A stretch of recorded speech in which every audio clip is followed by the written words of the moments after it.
इस मामले पर कांग्रेस के एक और सीनियर लीडर और महाराष्ट्र के पूर्व सीएम पृथ्वीराज चव्हाण ने बड़ा बयान दिया है। उन्होंने कहा कि जिन भी दलों ने अपने नाम से कांग्रेस नहीं हटाया है, चाहे वो तृणमूल हो या फिर एनसीपी, उन्हें वापस घर लौटना चाहिए।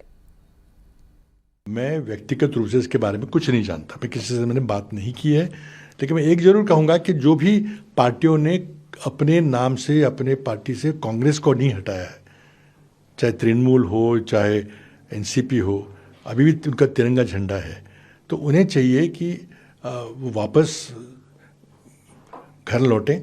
क्योंकि देखिए, मैं मानता हूँ कि देश में सिर्फ दो ही विचारधाराएं रहेंगी, एक हिंदू राष्ट्रवादी, हिंदू मानसिकता वाली विचारधारा जो फासिस्ट सरकार स्थापित करने की कोशिश कर रहे हैं, और दूसरी समतावादी जो महाराष्ट्र शिव फुले शाहू अम्बेडकर के नाम से जानते हैं, जो गांधी नेहरू की विचारधारा है, जो अम्बेडकर जी के संविधान की विचारधारा है, उसे बचाने वाला विचार जो है, ये दो ही विचार रहेंगे। छोटी पार्टियों का एक लोकल स्तर पर अस्तित्व जरूर रहे, कोई हर्जा नहीं है, लेकिन राष्ट्रीय स्तर पर मैं समझता हूँ ये दो ही विचारधारा रहेगी। जिस तरह से बर्तानिया में, जैसे अमेरिका में दो ही पार्टी आदतों को, अथवा दो ही पार्टियाँ बचेगी, हम उस तरह से जा रहे हैं। अगर दो पार्टी की बात करें तो फिर राष्ट्रवादी कांग्रेस हो या और कोई दल हो, उनको सोचना पड़ेगा कि आप किस दिशा में जाना चाहते हैं। ये जो पृथ्वीराज चव्हाण जी कह रहे हैं, देश में 2 पार्टी सिस्टम, और जो अभी की करंट सरकार कह रही है 1 नेशन 1 इलेक्शन, हमारी चर्चा का बिंदु ये नहीं है। हमारी चर्चा का बिंदु ये है कि शरद पवार कहां जा रहे हैं। देखिए, वही 3 ऑप्शन है, हम लोग चर्चा कर चुके हैं। 3 ऑप्शन है, आप कांग्रेस में विलय करें, खारिज हो गई बात की नहीं, वो विलय नहीं करेंगे, किसी हाल में नहीं करेंगे। अब ये पता नहीं क्यों नहीं नाना पटोले ने विजय वडेट्टीवार से पूछा गया, क्यों नहीं उनको नोटिस दे करके पूछा जा रहा है कि आपने कैसे ये बयान दिया कि कांग्रेस में विलय की बात हो रही है। बिल्कुल ठीक, उनसे पूछा जाना चाहिए ना, पार्टी के लेवल पर अनुशासनहीनता की बात हो गई कि आपने कैसे ये बयान दिया। अब नाना पटोले प्रदेश अध्यक्ष रहे हैं और ये कह रहे हैं कि कोई ऐसी बात नहीं हो रही है। अब चर्चा है बीजेपी में जाने की या मुद्दों पर आधारित बीजेपी को समर्थन देने की। तो मुद्दों पर समर्थन देने वाली पार्टियां पहले भी थीं। जगन मोहन रेड्डी की पार्टी मुद्दों पर आधारित समर्थन देती थी, बीजू जनता दल का समर्थन मुद्दों पर आधारित था। हो सकता है कि डीएमके भी मुद्दों पर आधारित समर्थन पार्टी को, बीजेपी को, सरकार को दे। तो ये ज्यादा संभावना है कि शरद पवार अपना स्वतंत्र अस्तित्व बचाए रखते हुए, मतलब सुनेत्रा पवार की पार्टी के साथ विलय किए बगैर या बीजेपी में गए बगैर, एनडीए में शामिल हुए बगैर एनडीए की सरकार को बाहर से समर्थन करें।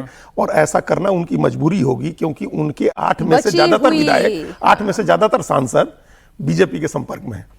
तो अगर ये ऐसा हुआ तो कहीं उनको ये बात की चिंता है कि कहीं जिससे उद्धव ठाकरे के 9 में से 6 सांसद चले गए बीजेपी में जाकर के, उन्होंने मतलब एकनाथ शिंदे के साथ ज्वाइन कर लिया, वैसा ही इनके 8 में से 6 सांसद कहीं चले गए तो फिर वही स्थिति हो जाएगी। इनके पास तो एमएलए भी कम है, 10 ही एमएलए हैं इनके पास, तो वो समस्या इनके सामने है। इसलिए ये पोजीशन ले सकते हैं कि मुद्दों पर आधारित समर्थन देंगे, जरूरत पड़ी तो गैर हाजिर हो जाएंगे संसद में, ये भी समर्थन करना है। लेकिन शरद पवार के बारे में जो आप ही लोगों के साथ चर्चा में हम लोग अभी बात कर रहे थे कि अनप्रेडिक्टेबल है, विश्वास नहीं किया जा सकता। अभी अजीत जी थोड़ी देर पहले ऑफ स्क्रीन हमारी बात हुई थी, वो कह रहे थे कि अगर मुंबई का बोर्डिंग पास अपने हाथ में लेकर जा रहे हैं तो मानकर चलिए चेन्नई पहुंचने वाले होंगे। निश्चित तौर पे। और देखिए, हमेशा से शरद पवार का रहा भी कि जिस बारे में आप शाम तक बात करते हैं, अगली सुबह जस्ट वो यू टर्न लेते हैं। हमेशा से उनके संपर्क हर तरफ रहते हैं। वैसी स्थिति में लोग ये भी कहते हैं कि उनके बाएं हाथ से पूछिए कि दाएं हाथ क्या सोच रहा है, वो भी गलत बताएगा, वो भी गेसवर्क ही करता है। तो वैसी स्थिति में, लेकिन जो अभी तक की संभावना है, जो अजीत जी ने बताया कि अभी वो स्वतंत्र रहेंगे और सशर्त जो है मुद्दों पे सरकार को समर्थन महाराष्ट्र में भी देंगे और दिल्ली में भी देंगे। ये उनके लिए इसलिए है कि आपका विधायक, भाई आपके पास 8 है, तब तो 5 ही आपका सांसद चाहिए ना, और विधायक तो वैसे भी 10 हैं, उसमें कुछ है नहीं। तो उनके लिए ये होना चाहिए कि बाई एसोसिएशन कम से कम आप सत्ता के साथ हैं। आप बिल्कुल विपक्ष वाली भूमिका में इसलिए नहीं है कि आपकी उम्र लगभग 85 साल होने जा रही है, आप अपनी पारी खेल चुके हैं।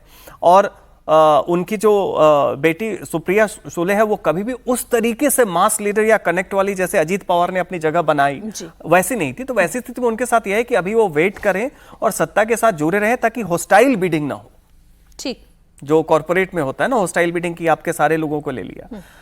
कांग्रेस में जाने वाले बात में मुझे नहीं लगता है कि वो कभी चाहेंगे। और कांग्रेस के पास देने लायक की स्थिति भी क्या है, ये भी बात है।